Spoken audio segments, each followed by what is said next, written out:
Hello, everyone, and welcome to SUNUP. I'm Lyndall Stout. I'm joined today by Dave Deacon, Curtis Hare, and the newest member of our SUNUP team, Ed Barron. And for this holiday edition of SUNUP, it's kind of our favorite time of the year, and we get to look back at some of our favorite stories of the year. And before we get started, we want to talk to you about an OSU graduation story that is nearly 50 years in the making. I'm not sure I can find my way around campus over there now. Everything's changed. It was $7 an hour. I can remember that in 1965. I bought a lot of used books for $2. Worked at the OSU Dairy Barn for 2.5 years. Lived in the loft. I'm proud to be a graduate of OSU. That's the reason walking across that stage has always been really important to me. Although Jerry Ott finished his requirements for his undergrad degree in the winter of 1969, he was in the Army when all of his classmates got to walk across the stage that spring. Back then, there was only one commencement ceremony every May. His dream of walking across the stage became a part of the speeches he gives to the community. Thankfully, a family friend was in the audience for one of his speeches. Just mentioned it to my husband if he thought that that was a good idea. And he thought it was, and so then from there we just started pursuing it. Then Jerry and his wife stopped by their son's house before church one morning. I knew something was wrong because he started kind of tears in his eyes and said, "They want you to go through graduation." And I guess they knew about it, and my wife knew about it. And the reason they didn't tell me because they knew I'd tried to talk them out of it, which I tried to then, but it was too late. And my granddaughter and grandsons, "Yeah, you're going, Papa, you're going." And this last weekend, Mr. Jerry Ott, member of the Oklahoma State University class of 1969, got to walk across the stage 48 years after earning his degree. You always finish the job you start. 48 years later, it's very meaningful.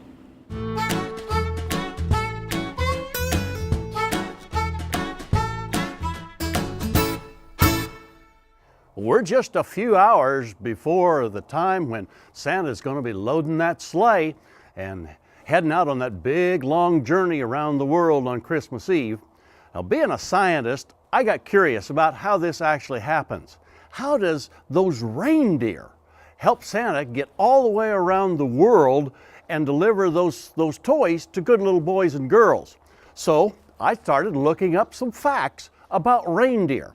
One of the first things I found was that historians have reported that reindeer have been domesticated or been used kind of like horses by man for over 5,000 years. Now, Santa's no spring chicken himself, so there's no doubt in my mind that they know how to get around and they're not going to get lost on Christmas Eve. And perhaps you're worried even more about whether those reindeer will get enough to eat to make that long journey. So again, let's go take a look at the science. Reindeer are ruminants. They're just like cattle in that regard. That means they have 4 compartments to their stomach. Now, the nutritionists here at Oklahoma State University have studied cattle for years and know that if they're fed roughage or forage, something like hay, then that hay takes longer to digest than something like grain. Now, how do these reindeer fly? I got to admit, that's the toughest one. But again, let's do a little research and see if we can figure this out. One of the things that I looked up was from the University of Alaska. They showed that a baby reindeer at 1 day of age can outrun their fastest graduate student. By the time it's an adult, just think how much speed they can build up.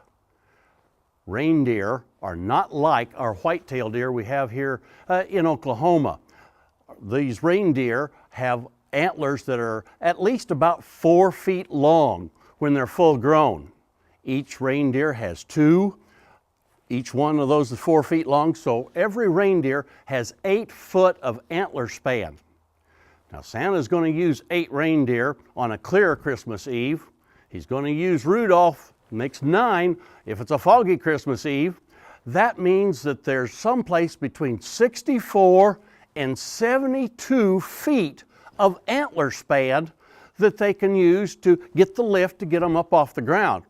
Well, as I look through all of this information about reindeer, I've come to the conclusion that they can make that flight all the way around the world, that they can deliver those presents. So I'll tell you what I'm going to do. I'm going to go ahead and go to bed early on Christmas Eve, and I'm going to stay asleep because I don't want Santa to miss my house this year, and I think that's a good idea for you as well. And like Santa would say, Merry Christmas to all, and to all, a good night.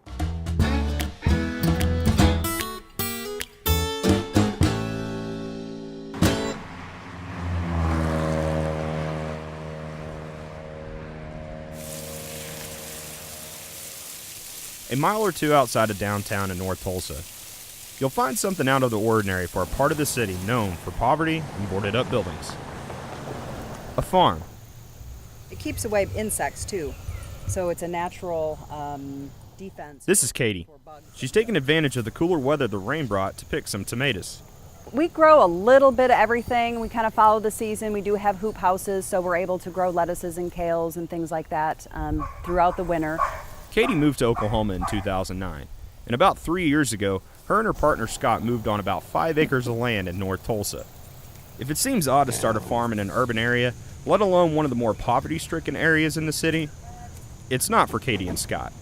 It makes perfect sense, because they started their farm to tackle a problem that's spreading throughout Oklahoma: food deserts. Food deserts in rural and urban places are across not only Oklahoma but the whole country.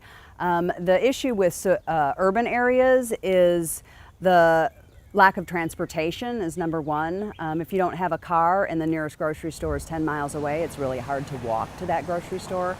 We're in the heart of one right here in North Tulsa. The quote that really got us moving was we were talking with a lady who said she had an easier time finding a gun than an apple in her neighborhood.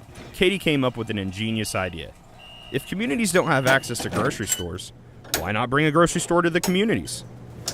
She and Scott turned a nearly 30-foot horse trailer into a mobile grocery store. We go around the city. We serve a lot of senior living facilities and disabled facilities. They really have mobility problems. It's not just transportation. They have actual physical mobility problems. What we hope to achieve with this store is to prove that there is demand and need and sustainable operation for small stores in food desert areas. The store has about 750 products, including fresh produce from Katie and Scott's farm. Scott says none of this would be possible without Katie. The thing about Katie is she just has a really big heart. The mobile grocery store will hit about 18 locations throughout Tulsa, and all the work that Katie's been doing has earned her some significant recognition. The Significant Women in Ag program is a collaborative program between the Oklahoma Department of Agriculture, Food and Forestry and Oklahoma State University. And really its purpose is to recognize women in all aspects of farming from all 70 counties around the state. It's really exciting that they're even doing this and recognizing women in agriculture, because it's really in history dominated. You think of a man being the farmer, not the woman. So I think it's really great that attention is being brought to the hard work that the women are doing on the farm. Her work is greatly appreciated. It's a good idea, especially for people who can't get around well. I've got a bad back. I lose my balance easily. That's why I have this walker. So for me to get up and walk around or get out and get somewhere, it's sometimes very difficult. Michael King lives at Sandy Park Community Center. This is the first time Katie's store has made a stop at Sandy Park. It's a lot nicer for someplace like this to come, and you can't get everything here, of course. You can get a few things. And if it saves you just, 1 or 2 trips a week, it's well worth it. In Tulsa County, I'm Curtis Hare. Curtis, you kind of learned that mobile grocery stores are kind of new to Oklahoma. Yeah, it's something that's really interesting because in Oklahoma, this story was helping combat an issue that's really growing in Oklahoma, something we don't think about, food deserts. And you wouldn't think of a food desert in a metropolitan area like Tulsa, but it's definitely there. And one of the things I loved about this story is it had like everything. I mean, it got to highlight women in agriculture. It also got to highlight something that someone's doing just out of the sheer love of helping people.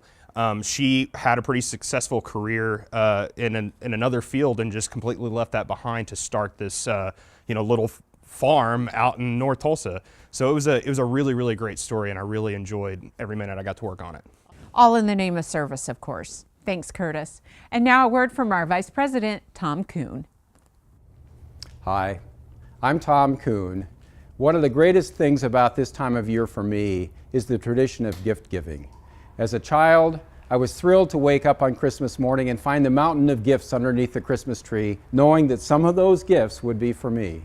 As a parent, I enjoyed even more going out and finding gifts for our sons and then spending Christmas Eve assembling and wrapping those for their mountain to be enjoyed the next morning. Those traditions still highlight the season for me, but I've come to learn that an even greater gift for a person or an organization is to have a mission, a reason for being. And with that, I'd like to thank you, the people of Oklahoma, for giving us a mission. The Division of Agricultural Sciences and Natural Resources at Oklahoma State University exists to help people improve their lives. Whether it's through research that helps us better understand the world around us, or the educational programs that help people apply that new knowledge to developing their careers, to operating their farms and ranches, to building their families, and to organizing their communities. That's why we exist. And it's a great honor for us to be able to serve the people of Oklahoma in that way. So with that, I'd like to say thank you.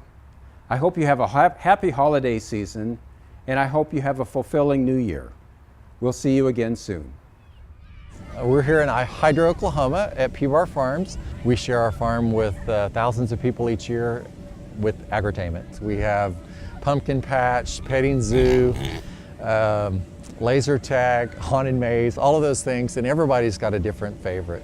We've been riding the tractor ride, and now we're here waiting for the other people to get back so we can ride the train ride.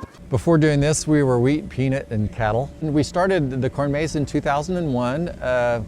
Really didn't know. I thought I was hoping for 1,000 people, and we ended up having somewhere close to 5,000 to 6,000 the first year.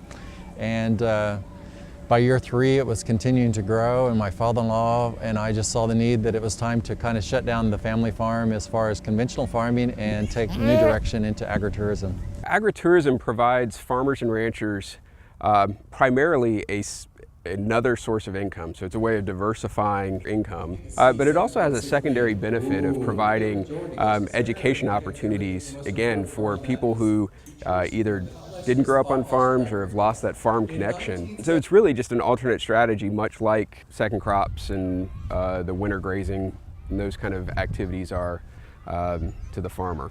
I think any farmer that has a passion for sharing his farm would be excited about this career. I mean, just being able to teach kids about where our food comes from. We're raising that, again, first generation of kids that have no idea where their food comes from. It's a growing industry. It's larger than most people think. I mean, it consumes everything from wineries to strawberry patches to blackberry patches, Christmas tree farms, dairies that actually share their dairies for, so it's huge, and there's a great potential to be able to educate again these kids and share with them your farming experience.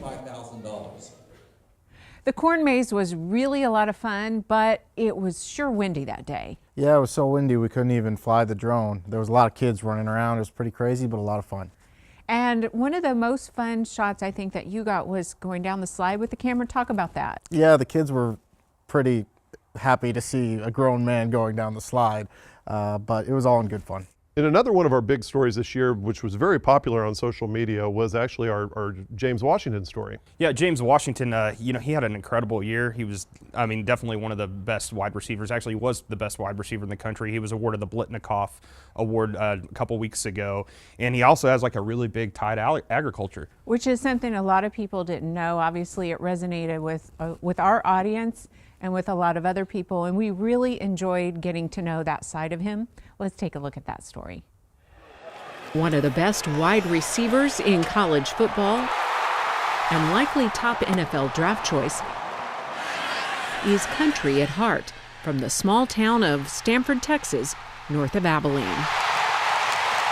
I love it, because it's not big. It's not a bunch of city life, which I understand some people have that in them, but not me. We met with James Washington after practice this week to talk not about football, but about his connection to agriculture.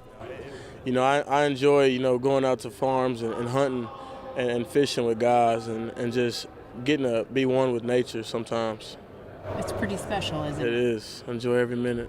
James's dad has always worked on farms and ranches, and just this week they talked about challenges with the cotton crop. Here recently with the big rain, flooded a bunch of it, and it's not really growing, so it kind of looked like it got root rot or something. But having to deal with that, and so he'll miss this week's game, but hopefully my mom makes it and my cousins. In the meantime, it's business as usual on campus. Ag business, that is. When he's not playing ball, James is a regular student, currently a senior in the Agricultural Economics Department at Oklahoma State. Rodney Jones is his academic advisor and professor of ag finance. James is there very diligently. That class meets at 8 o'clock in the morning on Mondays and Wednesdays. Some students seem to struggle to make it to that class once in a while. James is not that kind of a student. James is there every Monday and Wednesday morning. And then we'll hit you again. James is on track to graduate in the spring after deciding to return to play a fourth year for the Cowboys. I think it says a lot about his character and the importance that he places on the educational component of his college experience. James says OSU's reputation as a top agriculture school means a lot to him. Growing up, I wanted a farm and ranch management degree, and here they offered 2, ag business, and then with a minor in farm and ranch. So that played a big part of my decision of coming here. And, from freshman year until now, I enjoy every minute of it with, the professors and the ag department there. They're all willing to help as much as they can, and I really enjoy them. James wants to be involved in agriculture. He wants to be a owner-manager of a farm or ranch at some point in his career. And no doubt Professor Jones will cheer him on then, just like he does now. You should see me in the stands when we're there with a group of people and James makes a good play. Yeah, that's my advisee. I know that guy. There are black bears in Oklahoma, but it wasn't until the late 1990s and early 2000s that the black bears started to expand from Arkansas into Oklahoma. So they're relatively newly returned to Oklahoma, but they were native here. It's been a long road for black bears in Oklahoma, but Oklahoma State University researchers, in collaboration with the Oklahoma Department of Wildlife Conservation, were conducting den site checks while the collared female black bears were hibernating earlier this spring. And then they decided to open up a hunting season in 2009. But after several years of harvest, they decided to initiate a reassessment of the population to see how hunting has affected their numbers, and also just to understand how they've continued to expand throughout the 4 southeastern counties that have an open hunting season. So I'm just continuing with the data set, trying to get a more robust assessment of what's going on, because with a long-lived mammal species like black bears, 2 sampling seasons is really just a snapshot. We're finding that our research has been extremely helpful to the Wildlife Department for them making their management decisions about hunting seasons and how many bears we have in each area and whether those populations are stable. It's great to work with the ODWC, and it's gratifying to know that the stuff we're doing on the ground is actually helping them make their decisions. And growing up in Oklahoma, I didn't realize that there were that many bears in Oklahoma, but they're actually a growing population, especially in the southeast, but they're starting to come across from Arkansas in the northeast part of the state. And one of my favorite things about that story that was shot was one of our print writers went along with us on the story, Sean Hubbard. He actually got down in the den with the sleeping bear. There's a photo on there of the bear's nose. He got that while he was right there next to the bear, something I was not quite ready to do. You kind of kept your distance. I did. I got plenty of footage from the outside, let him do the tough work. And speaking of travel, you and Ed kind of went another direction on another story and got up really early one morning. Yes, we went to northwest Oklahoma, well, north central Oklahoma, up by Pond Creek, up by Jefferson, and we had the opportunity, once in a lifetime opportunity, really, to document history, the 150th year of the Chisholm Trail. Yeah, it was great to learn about the Chisholm Trail. I had never even heard of it before we did the story, so it was great to see a part of history come to life. And it was actually a real life cattle drive where they were moving the cattle from Oklahoma on up into Wichita. And we were able to tag along for part of it. And it was just like any novel from the 1800s. I mean, we came across the railroad tracks and drove into 1860. It was phenomenal. And Ed actually got some amazing video on that trip. I'm on a wagon train, taking these cattle to Kansas for a starter. We reenacting this thing because it's great way back when. A lot of people don't get to do this. You know, I mean, it's history. Think about it, man. I wish I'd lived back in them days. What your imagination can't conceive, your eyes are just bringing it all back into how history was, and it was incredible. We get up at around 4 o'clock. We had breakfast ready to eat this morning at 6 o'clock, and I don't know what time we'll feed them this evening. Today we went from the SUNUP.okstate, which was a famous trading post on the Chisholm Trail, and then we'll be heading north to Medford for a big celebration parade, and then we'll be camping out a mile and a half east on Highway 11. Hey, we need to cull this steer right here. Been a real deal too. We got Johnson grass over there 8 foot high. I think we left a couple over there, but we're gonna, after we get off, we're gonna go over and see if we can flush them out. Hey cattle, hey! Well, they brought thousands of head of cattle up the Chisholm Trail. And that time in our history is a glamorous time for a lot of people. They want to be cowboys. Here it is 150 years later, we get to still live that dream that most people have, and it's very rewarding. When this is over, we'll have something to tell our kids about and stuff about traveling the Chisholm Trail when it was 150 years old. The Chisholm Trail would eventually become Highway 81. And for a few weeks here in September, cowboys and many Longhorns are recreating the trip that Jesse Chisholm made 150 years ago. One of the first lifeblood trails that took cattle out of a starved Texas to people that were desiring meat on the East Coast, and it holds countless stories of heroism, of the epic trail, of the cattle drives, of the cowboy, what we all became today. I feel like it was one of the major trails, and it's part of history. I like to be part of it. You get to see a lot of country. Going along in a wagon is a good way to see America. You go slow, you got time to look at the countryside, the fences, the grasses, the people, the towns. You meet a lot of real nice people. It's relaxing.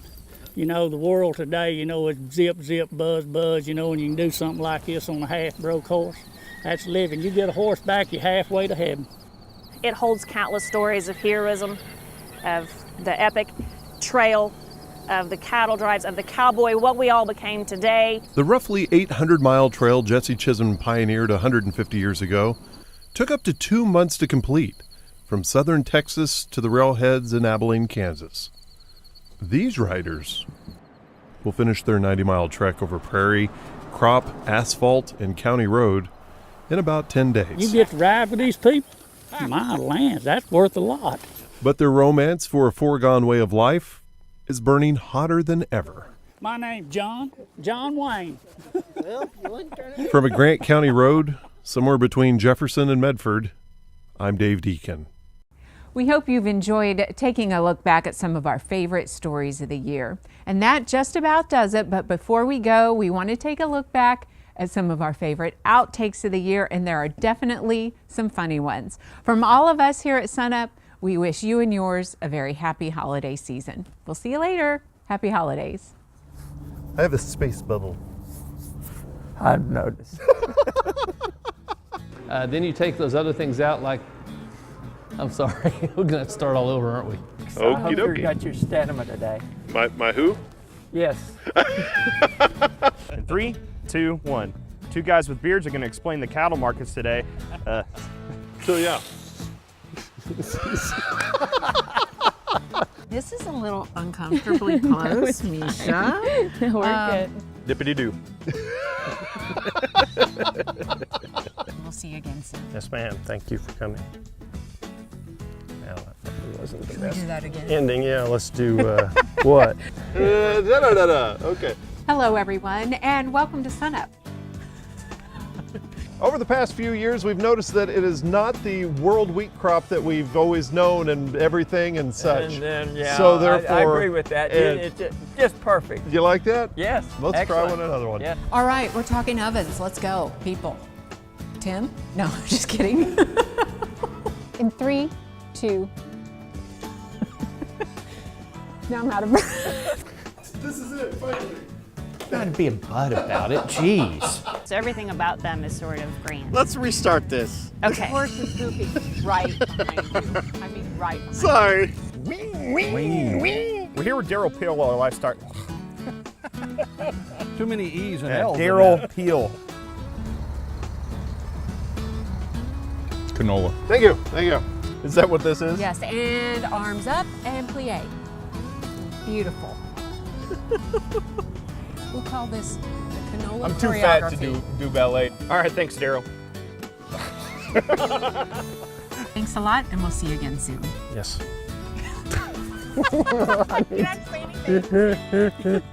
Let's do that again, huh?